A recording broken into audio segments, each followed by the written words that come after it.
And welcome everyone to the finale. Yeah, the final spoiler cast for Marvel's What If. Obviously, we skipped a week last week, and this one's just going to be talking about the last two episodes and the series as a whole and what we all thought about it. So, as always, I'm Mitch. You can follow me on Twitter, Mitch692, and of course, I'm joined by Sean. What's up? You can join me at Marvin_the_Martian on Instagram. And again, if you listen to the Star Wars Vision Spoilercast, we are joined by the Nerd Academy podcast, Jared. Hello. Yes, I'm excited for this one. This is going to be fun. Pulling double duty, doing all kinds of CBC stuff. Let's go.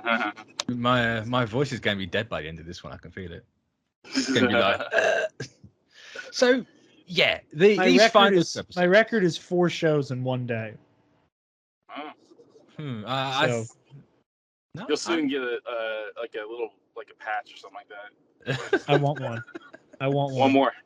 Like a little Boy Scout patch. You get the sash. Yeah. You've completed 4 in a row. The little achievement unlock thing will pop up somehow. So yeah, these final 2 episodes, just to get not get these out of the way, but because we obviously haven't talked about them on this channel. I enjoyed them. I felt as the series as a whole, they were a bit disjointed with it. Yeah. The whole we're an anthology and now all of a sudden we're crossing over was obviously the whole multiverse thing. You got the Watcher. It lends itself more to the idea of that being able to happen, but it kind of felt like the Watcher just took a turn into like, oh yeah, now this is the one thing that's gonna make me break my oath and gather everyone. Yeah. Slightly weird. But in a vacuum, episodes. I enjoyed it. Very good action. Did Ultron dirty again, but what can you do? At least he went out like a champ, so to speak. It's true. Is he even still alive? Because I don't know after the finale. Because I don't know. He got taken out by a short, fat jump, man. I wasn't. Well, I mean, I think we talked about this before. Like Ultron seems like a really hard character to kill off, seeing that he's like literally a program. So you never know. You could show up somewhere. He better. I know there's obviously an entire reality with a planet Earth that's full of Ultron robots, but can one of them become the Prime? I don't know. I hope so. You won't have the stones, so he won't be able to go wherever he wants anymore, but you can certainly exist. Yeah. As somebody who thinks that Age of Ultron is incredibly underrated and thinks that Ultron is one of the most fun villains in the MCU, I completely agree. This was a lot of fun for me. Whomever the voice actor was, good job doing your best James Spader. Ross Marquand, who did... It was Marquand? That's what I thought. Marquand did a great James Spader impression, but it was definitely a James Spader impression. This is where we disagree. I think he was doing well, I think the whole thing was that he was trying to do like an amalgamation of Jarvis and Ultron. Maybe it wasn't as successful as you think it was, but like I think that was the plan. Well, Mitch, I also want to say I think we're saying the same thing, only I'm saying it nicer. Possibly. Is that he was definitely doing an impression of James Spader. Oh yeah, I get it. And that I with no point went, is that James Spader? The same way that Marquand in Infinity War and Endgame made me go, son of a, is that Hugo Weaving? When he shows up as Red Skull, it's like he had me sold. I was surprised. I thought it was Weaving whenever he did Red Skull in IW and Endgame, but here I was like, oh man, I miss James. He does his voice. It's comparable to the Tony Stark voice actor in this. I find it's just like, well, they tried to do an RDJ. I'll give them that. Every cartoon version of Iron Man since Iron Man has like done some interpolation of like Robert Downey Jr. is kind of like upper register, like, hey, yeah, please they no go gang for the higher signs, pitch, like yeah, like everybody has done that, so I'm just used to like that's what Tony Stark sounds like in a cartoon. Yeah, no, Vision everything's fair. up at your world peace. But like it was like the voice acting, like, it wasn't a bad performance, but it was definitely a James Spader. Oh no, it's not bad. It's not James Spader adjacent. Yeah, James. It's James Spader. But no, I really liked it. I liked the concept. I liked the idea of putting the Watcher in a situation where he had to basically pick between allowing the multiverse to be annihilated or stepping in and helping. And I really, really liked that. I liked his whole assembling the Guardians of the Multiverse. That was cool. I liked the concept. I liked the way that the Watcher kind of picked people, like he picked Killmonger knowing Killmonger was gonna go for the stone, and did it knowing like his whole plan being someone has to go after the stone so we can create a pocket reality. It was to all just part of the plan. That was really cool. I really like that element. Mitch, I've seen you say it on socials several times, and I agree with you. Why we kept the what if Earth lost its mightiest heroes, but moved Sakaar, Tony / Mad Titans Gamora. Like, were those two separate episodes? No, Gamora was. Well, I assume from the beginning of the finale that it's the same one. With them okay, two yeah. together. And don't get me wrong, I really liked What If Earth Lost Its Mightiest Heroes. Oh yeah, I thought that was really cool. Beep beep. He agrees to. But I really, really don't understand why they moved it. They kept that, but didn't just put Titan Gamora in. But I say it's one of those where it's like I'm not going to pretend I know. I'm going to make an assumption that it's something COVID and like where that episode fell in production. Obviously, it got to a point where it's like we're not going to finish everything. Let's just focus everything on the last two because you kind of want that to be the big ending.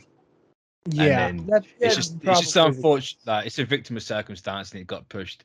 And it's one of those where it's like it's going to be hard to watch the start of What If season 2 because we know how that episode ends. So what's the point in it? At least for me. And I'm kind of like, in an ideal world, we would have got I would have taken out the Yellow Jacket one and put in the Gamora and Tony one, but it is what it is.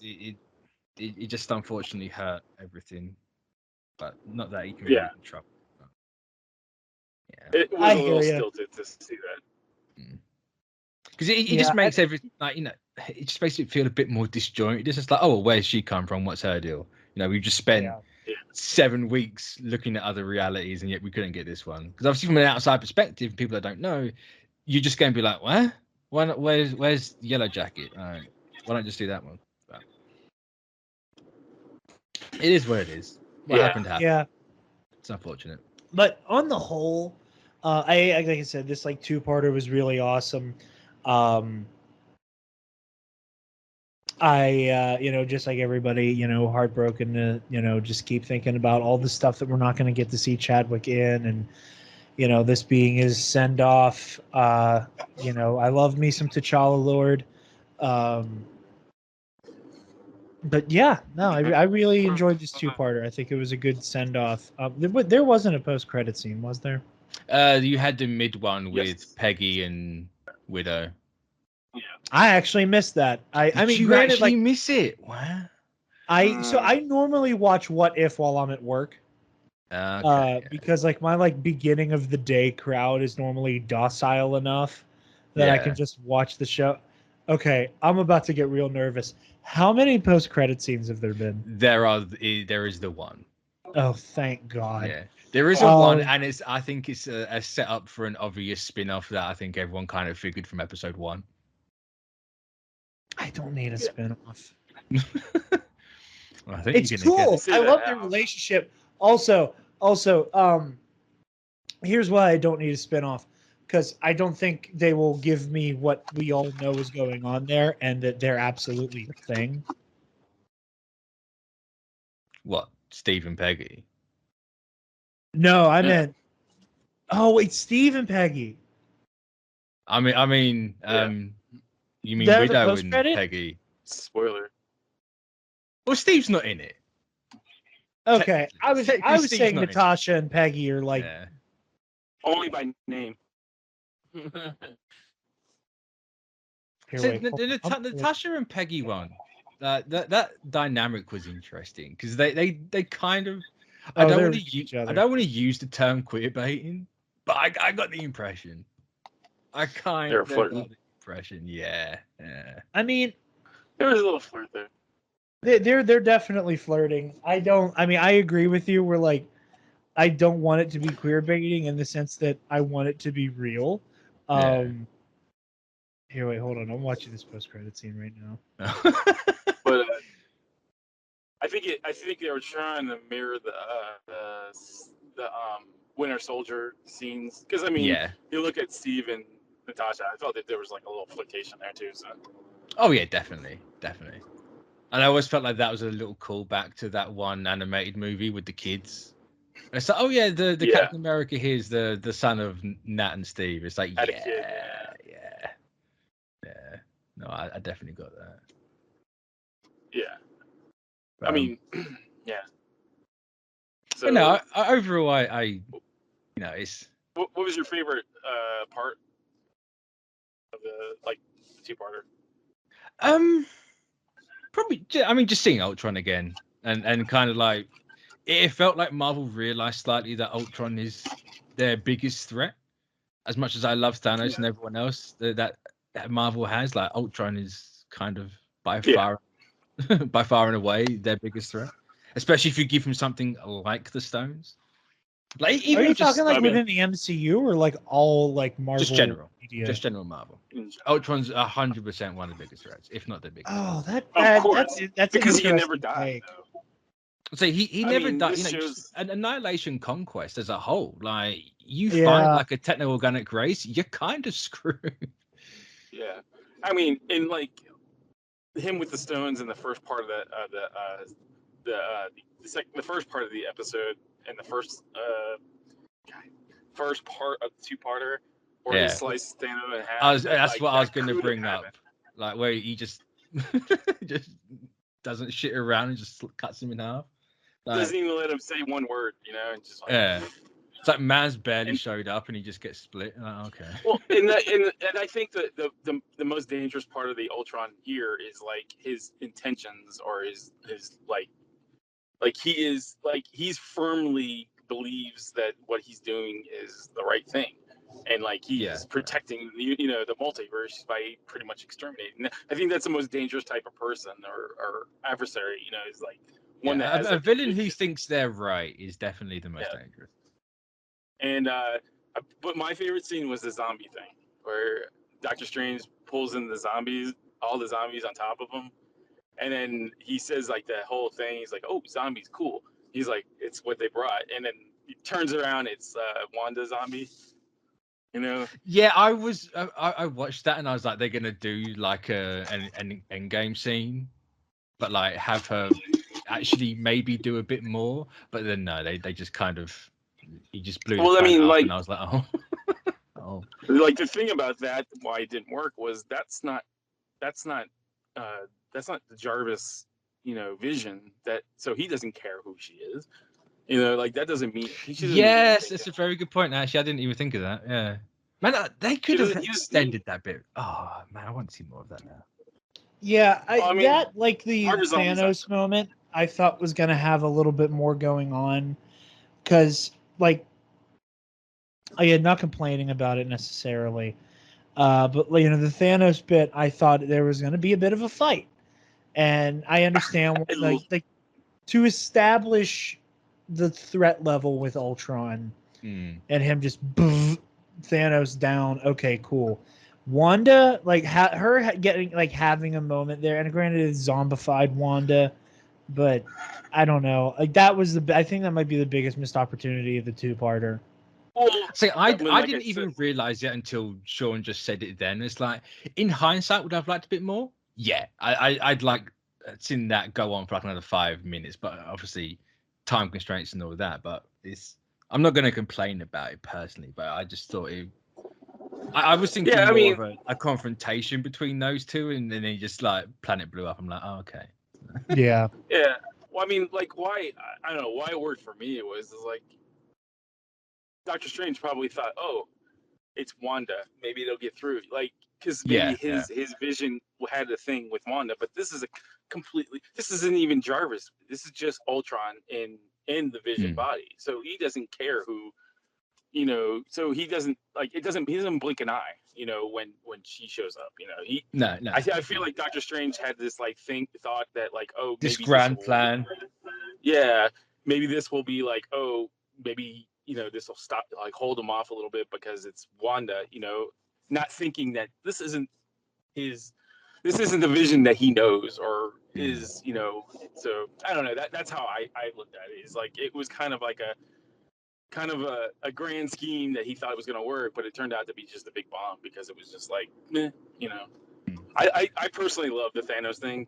I think that was great. Because I enjoyed it because it does exactly what it needs to do. It's just like, Ultron is not going to waste time on something like that. If he can just blitz it in half, he's going to blitz it in half. He's a computer, and computers are efficient.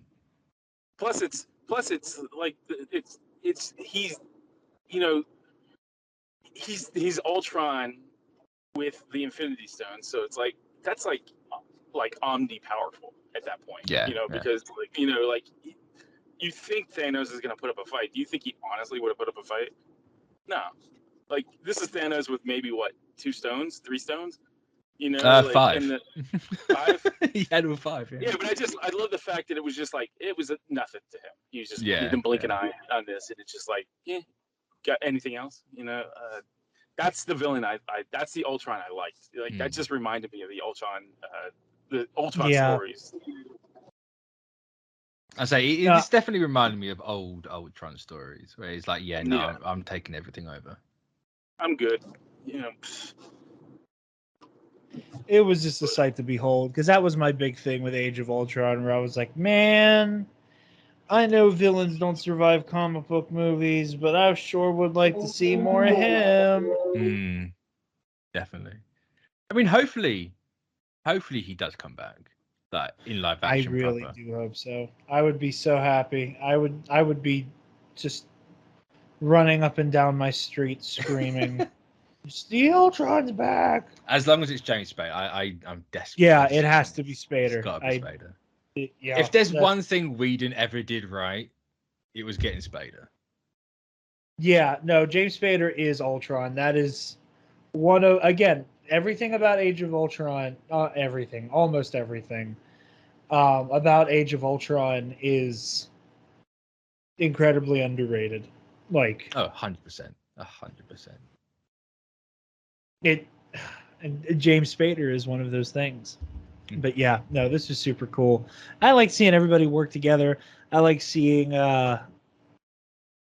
it's like scary, strange redemption arc as well. Yeah, though he's now just like holding a little snow globe inside his own snow globe. Yeah, bit Inception-y on that one, but I don't know. I enjoyed it for what it did. Like I was never bored at any point in this show. Maybe what episode? I think that was Party Thor was bad. You weren't a fan of the Party Thor episode? I was kind of questioning why the hell that episode existed. And it was very much redeemed by the Captain Marvel Thor fight. And other than that, I was super unimpressed by that episode and could have done without it. I mean, in fairness, it's probably on the weaker side for me as well. I think that one, and controversially, the T'Challa Star-Lord one. Oh, that's a horrible opinion, Mitch. You should be embarrassed. I know. I do. In fairness to me, like the show as a whole, I did enjoy it. I don't think it's anything to like rant and rave about, but the first 2 episodes and probably the Party Thor one, yeah, no, they're on my weaker end of everything. I mean, I enjoyed Captain Carter. I had a fun time with it. T'Challa Lord for me was like that one was the like this is ridiculously different from what we got in our timeline. Like Ravager Thanos might be one of my favorite things in this whole show. Like the line is it's such an obvious like moment, but like Ravager Thanos is like you must mad. Like you're crazy, not crazy, mad. It's like it's so obvious but so good, and Brolin's delivery is flawless. That episode is top notch for me. The reason why I put both of the first 2 in like the weaker half of it is it's too similar to what we've had before. Yeah. The Captain Carter one, me and Sean have talked about this every time we've done it. It's the Captain Carter is beat for beat, bar the ending, just the first Avenger. Yeah. And while the T'Challa Star-Lord one does deviate with like Thanos, Drax, and the other Guardians, it still follows beats from the Guardians 1 movie. So, we're going to go to the Collector, and we're going to do a thing with the Collector, and the whatever happens at the Collector ends up ruining a lot of nowhere. It's just like, okay, we just.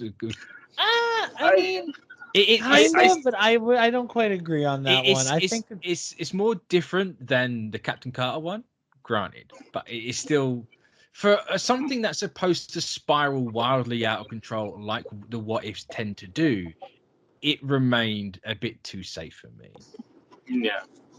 Valid. So I'm one of these people where I was more expecting comic What If, but with what we have, not we're just changing the one thing. I completely understand why you have to kind of. It's like phase 1. You have to bring in the normies somehow, and then go balls to the wall later on. I can. The first 2 episodes of What If is like an entry point for everybody else. Like you know, they know they have the MCU fans and the comic fans, but they want a broader fan base too. So like you're gonna play it safe a little bit on the first 2 episodes. That's how I feel. Yeah, and so I'm not even saying like they're bad episodes. Like there's some bad things I don't like. Or at least that I think about, like Hayley Atwell's voice acting. Granted, in the 2-part finale is a lot better than her. I'm literally reading the script down a phone in the first episode. Like, fair enough. Probably was doing that. So. Yeah, just like, cool. So, we're recording. I thought, okay, cool. Well, I guess that'll do. That's kind of what it felt like to me. But, yeah. Personally, I love the Party Thor. That was my favorite episode. I might be. We have opposite ends of the spectrum here. This is. I love Party Thor. I'm sorry. I loved it, man. I love the fact that it was kind of a little bit of a levity to, especially coming from the Doctor Strange one was probably bar none one of my favorite ones. But like, I love the fact that they just kind of like, we need to lighten the mood here at least a little bit, and we're gonna throw in Party Thor and like use Chris Hemsworth's natural talent. I don't know. There's just something about it that just made me smile when I watched it, I agree that we needed an episode like that at that point after being beaten down for like 4 weeks straight. Yeah, I will absolutely give you that. We needed something that was a more upbeat because every What If has just been like dread.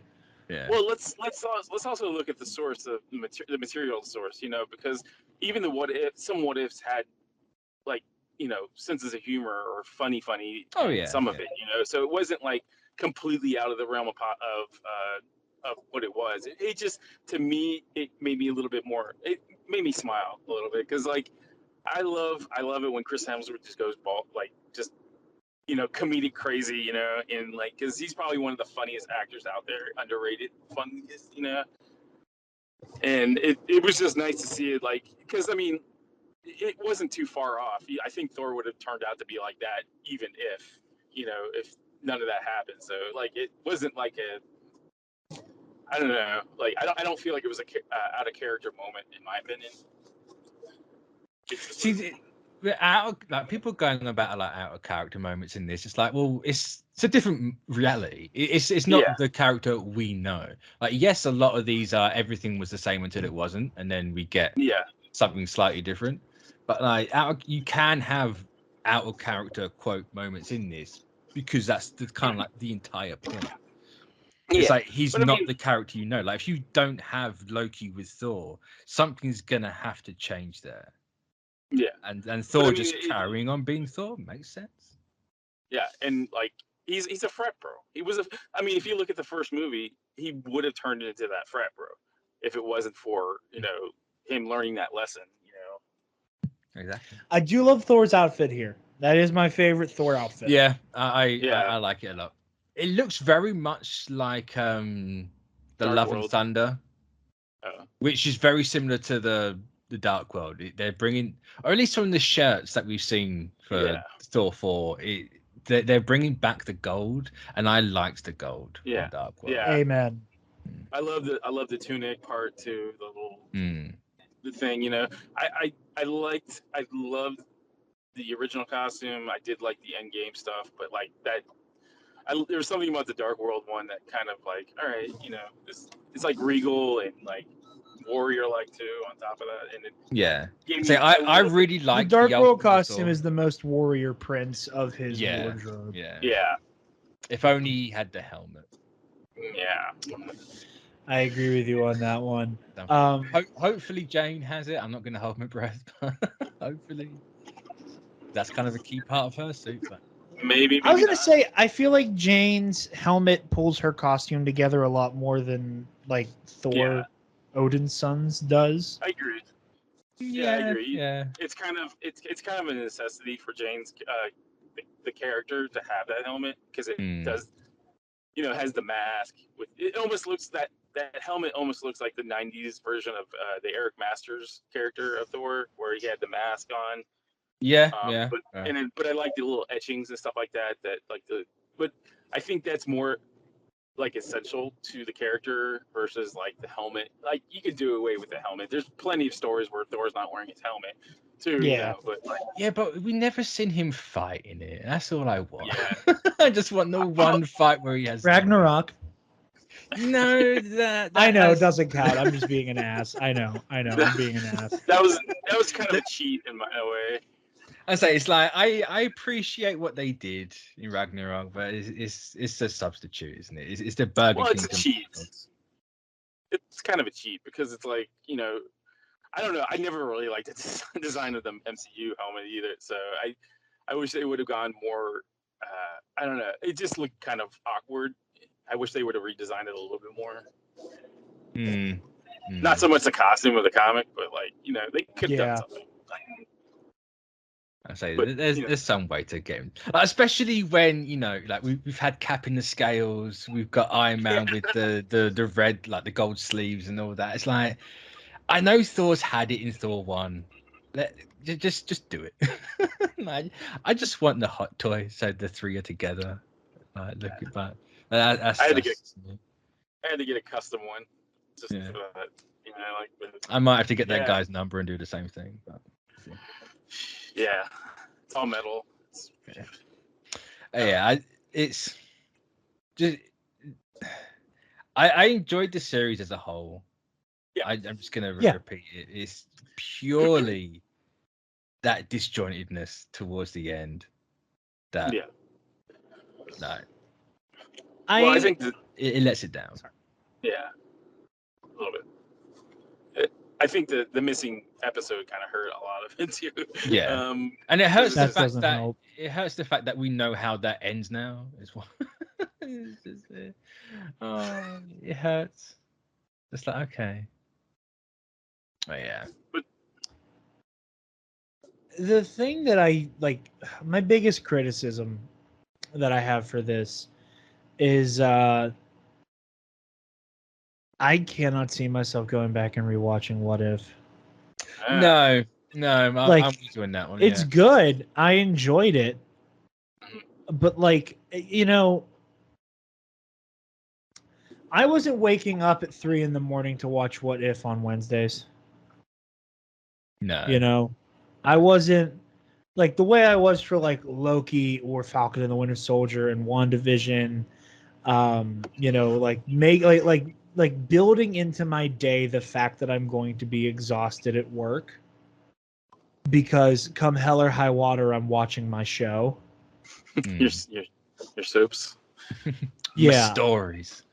You know, like I'm watching this. Like I watched the Loki finale alone, sitting on top of the toilet in a cabin while I was camping. I wasn't missing the Loki finale. At 3 in the morning in the woods, like come hell or high water, I'm watching my show. With What If, I was I'm gonna get to it when I get to it. And like, and it's not because it's a cartoon. Like, I'm a Star Wars guy. I was like, I did the same thing for the Clone Wars, you know. And at first, for the Bad Batch, I was like, "Oh, new Star Wars! Wake up! Time to consume some Star Wars." And then, like, eventually, I was like, "Oh, I can definitely just watch the Bad Batch later in the day." Fair enough. I say, has the Bad Batch finished yet? Yeah. Yeah. It has been for like 3 months. Did it actually get good towards the end, or did it stay as mid?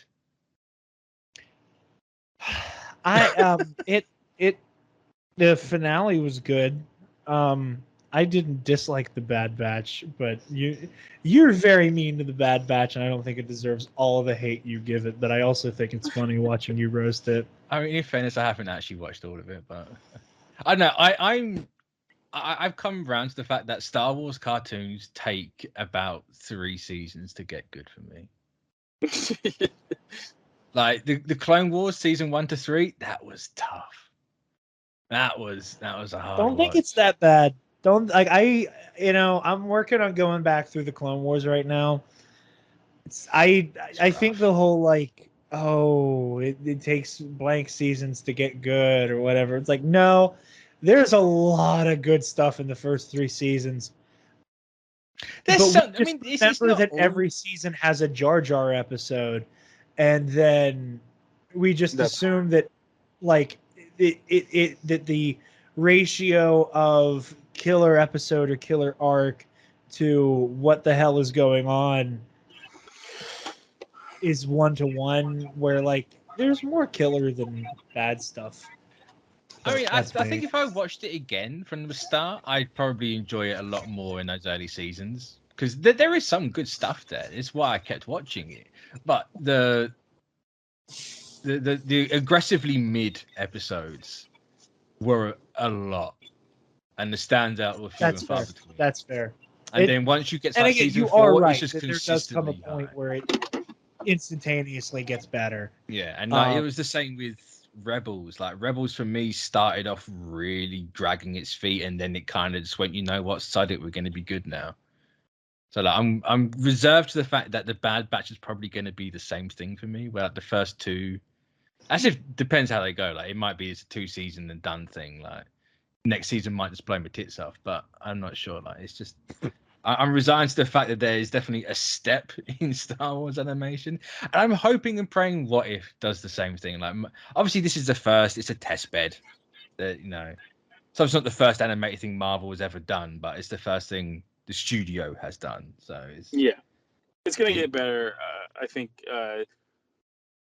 I mean, I can attest that what they have planned for season 2. I think people are going to be. I think it's going to enjoy. I think the animation is going to get a little bit more refined when we get to season 2, as it's shown throughout the season. I don't know. You know, it's never. It's cartoons are funny things to get right out the gate. Yeah. Especially 3D animated ones. Like I said this on the word go with this thing. This is the cleanest and smoothest 3D animated show from a season 1 I've seen. Everything is always choppy. It's always funky. Like the Clone Wars was always funky at the start. The Bad Batch, it's fine at the start because they spent like 1,001 years in this engine, whereas Marvel hasn't had that time with that. No, not at all.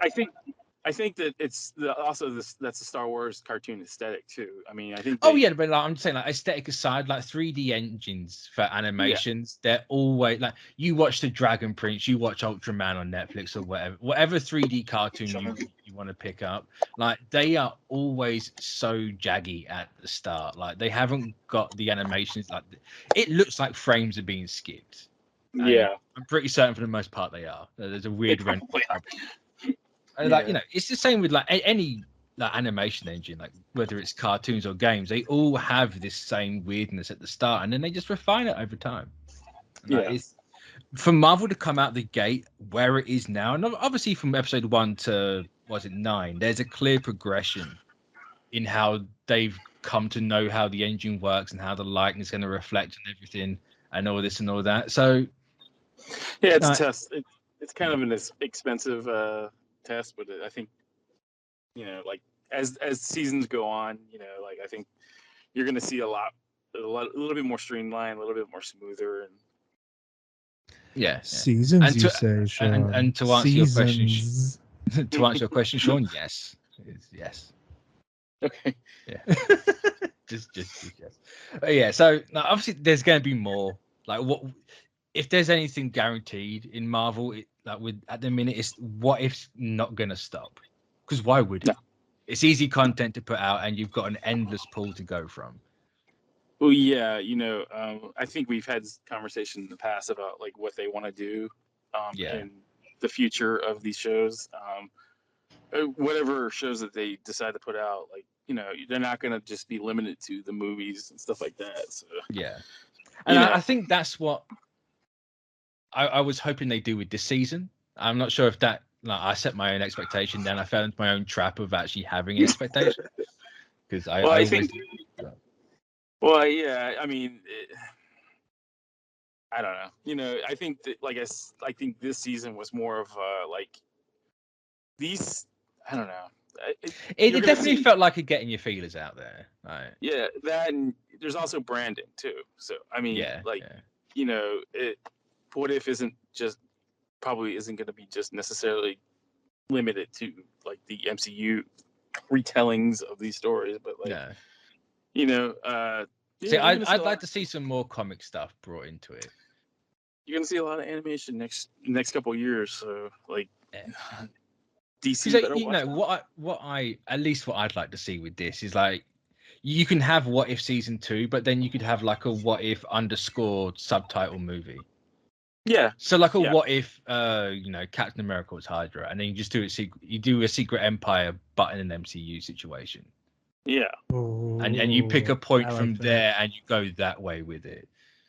I'm trying to think and you can also like kind of like if you don't want to do just full on comics, you can mirror it as the MCU Cap.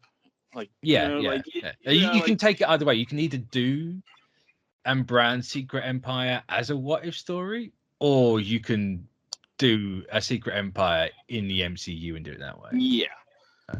I mean, I personally would love either or, but like it would be interesting to see like that. I don't know. There's like I could take either one of them, to be honest with you. I love that comic, story, but I also wouldn't mind seeing it in the aesthetic of the MCU too. So. Also, What If is a very, very, very, very cheeky and tasty way of helping Secret Wars get set up. Yeah. Oh, yeah. Like, I agree. I was thinking the same thing. Remember Captain Carter, she's in Secret Wars now. Like, how else do you expand the end game fight scene where there's everyone? Hey, well, here's a multiverse of people, and you can just where's Wally or Waldo from What If? Like, everyone in the background do it that way. I would love to see a live action version of that. So that would be great. Well, I think it's a lot more interesting than just like, okay, here's like 3 Gamoras, 2 Tonys, 4 Spider-Man, It's like, okay, well, here's Gamora standing next to Gamora the Mad Titan. Well, I feel like if you're going to do Captain Carter, standing next to, like, you know, just I feel like if you just print off a bunch of different Spider-Man suits and just watch everybody go ape shit. Yeah. Well, I feel like if you're going to do Secret Wars, you can't cheap out on this stuff. So you got to, like, just, like, I think that movie, when it does happen, just has to be bananas bonkers. You know, it has to be. It cannot be, you know, it has to be. It's probably going to be one of the most expensive movies when it comes out, like, to be made. So because you're going to be not just like because there are going to be all those Spider-Man. So you're gonna, I don't know. It's going to be crazy. I guarantee you the trades. Everybody will be talking about like how everybody thought the bringing the first the Avengers movies together was crazy. Wait till you see what they do with this. You know, like it's like multi-company dealings and stuff like that, and like contracts with every character, every person. God, I mean, you could literally see a Tom Cruise Iron Man if you want, if that ever. Mm-hmm.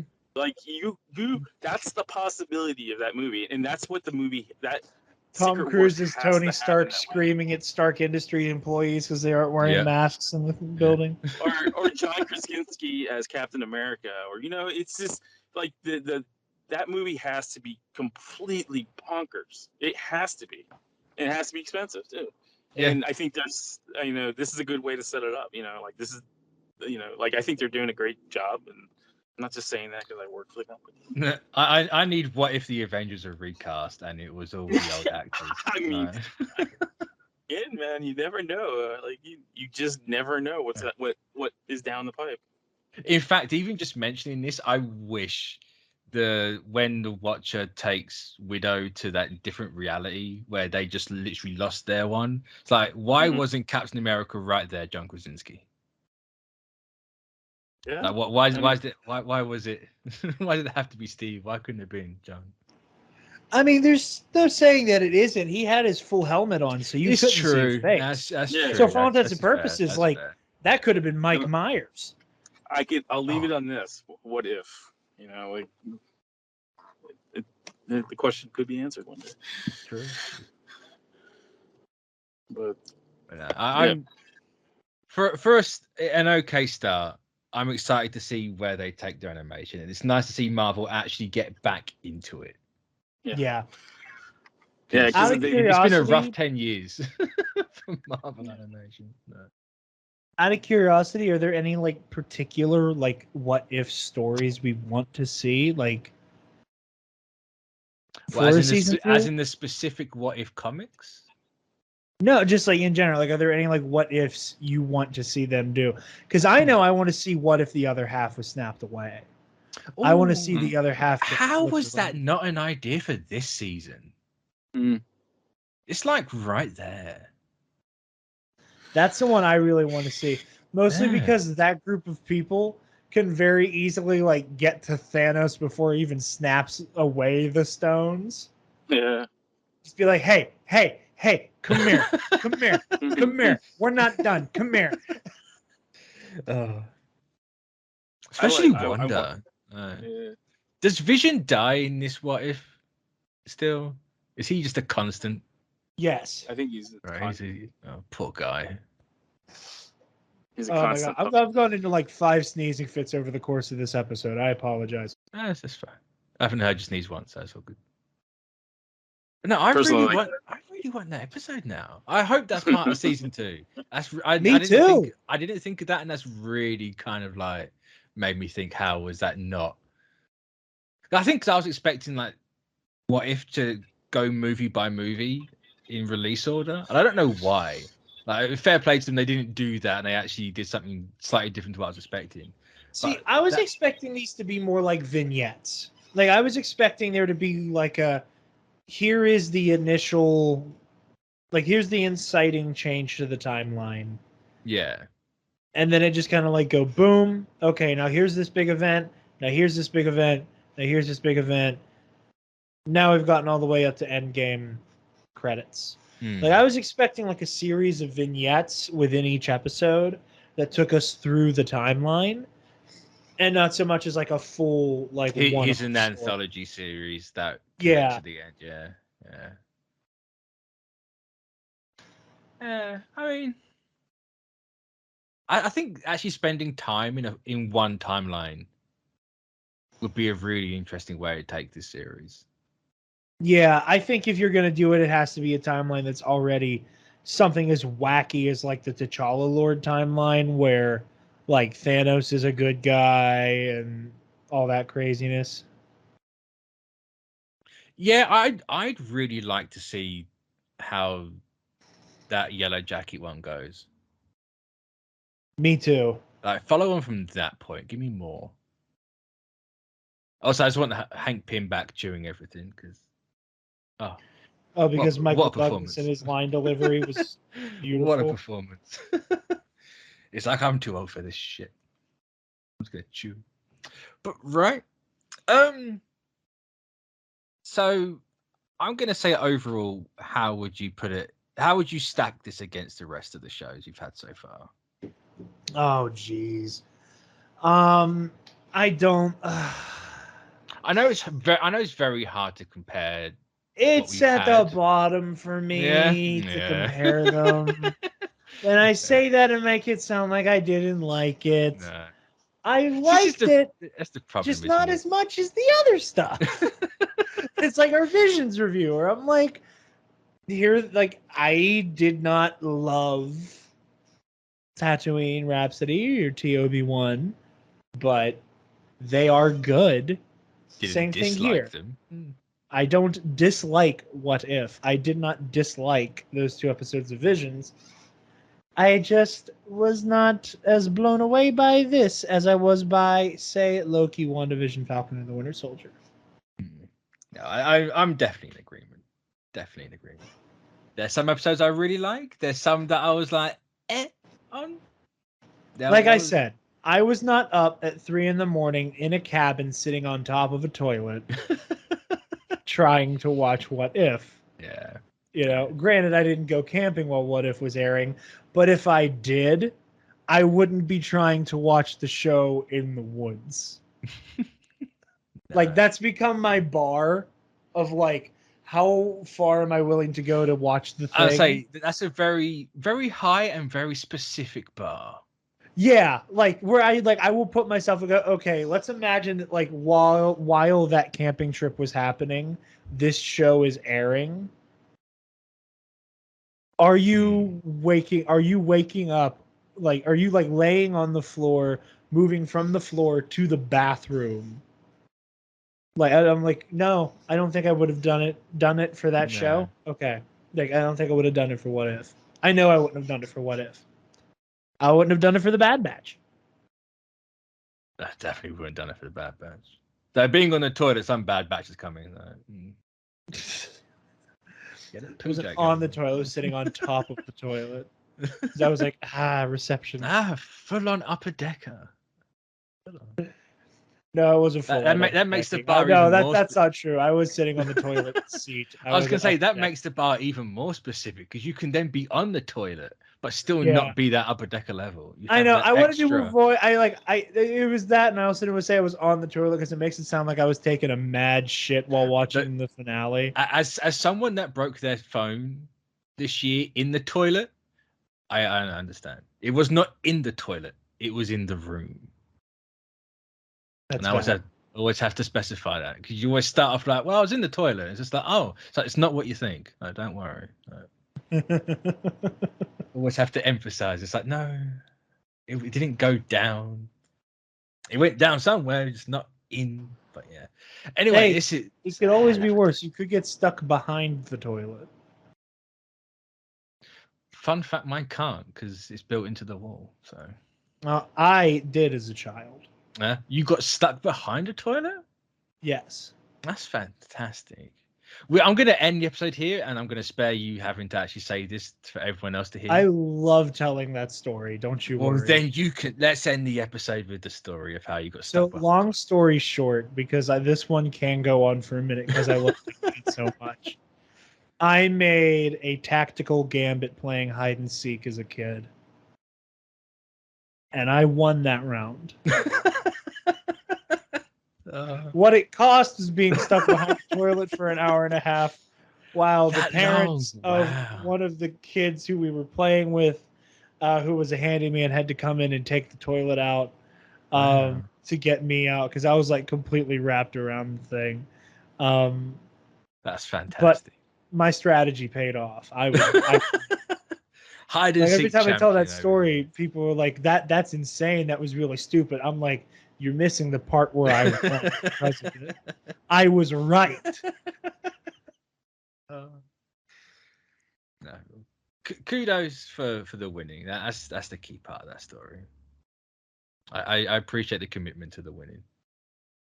Thank you very much. You don't win if you don't risk anything. My thoughts exactly, you know, and like again, I wish I now like the meme format exists for it, where it's like the baby Gamora, Thanos, and the Soul Stone. What did it cost? Cost everything.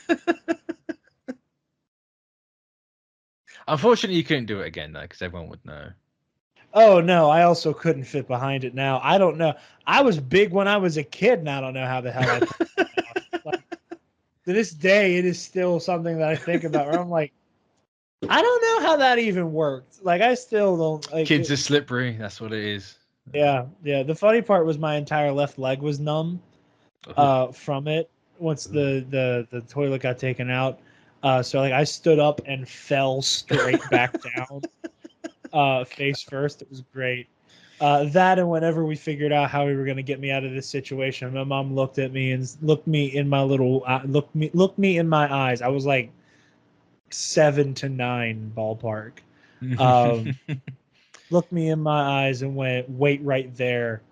I'm going to call your father." And I was like, not missing a beat. I was like, "Where am I going?" Like screamed it at her as she was walking away. I could like hear her laughing her ass off as she went down the stairs.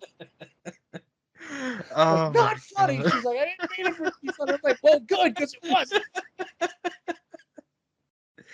Oh, that's made me cry.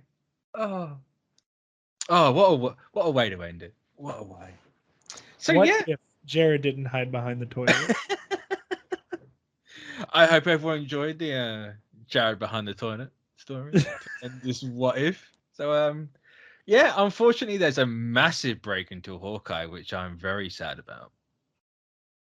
Yeah, I mean, on one hand, I agree. On the other, just like, you know, this is a really big year for like comic book TV, and yeah, and just I get Star Wars as well. So I'm glad to have a break where, you know, not everything has to revolve around doing weekly reviews for a little bit. So I'm a little glad that we'll kind of have some time to. It's true. My thinking is purely it's to run up to Christmas, and having that big of a break is not ideal for me. But fair. Hey.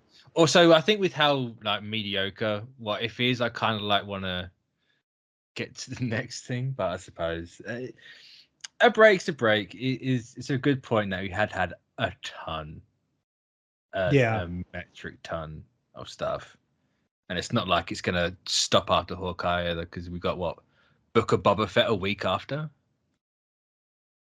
Like, Book of Boba Fett starts up like the last Wednesday of the year. It's the 29th, isn't it?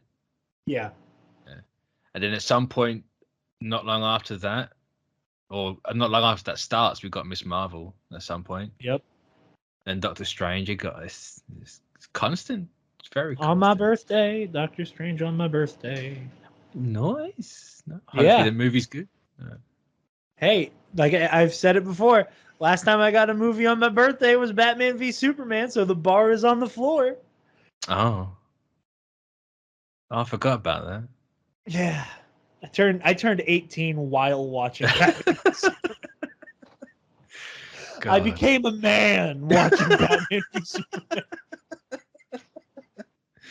Well, some other people might say the same thing, but not in the same context. So,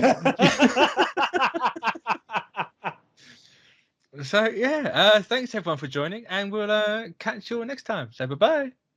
Bye-bye.